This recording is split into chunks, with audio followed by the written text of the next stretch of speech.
Behin eta berriz azpimarratu dugu Ekai Zenterren ikerketa eta garapenean egiten diren ahaleginen garrantzia eta zehazki barne produktu gordina eta ahalegin hori konparatzen dituzten datuen garrantzia.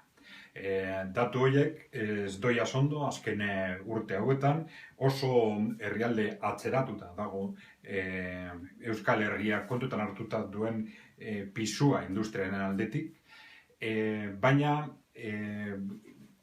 azpimarratu behar dugu beste gauza bat. Ikerketa eta garapenean egiten diren esfortzu ekonomikoak importante izan da, horrekin batera, epe luzera garrantzia handikoak dira ere erreforma estrukturalak. Eraldaketa estrukturalak edo egiturazko eraldaketak, bai hezkuntzan, bai ikerkuntzan, bai heziketa edo prestakuntza iraunkorrean eta bai unibertsitatean, funtsezkoak dira aurrera begira herri honek aurrera atera ahal izateko.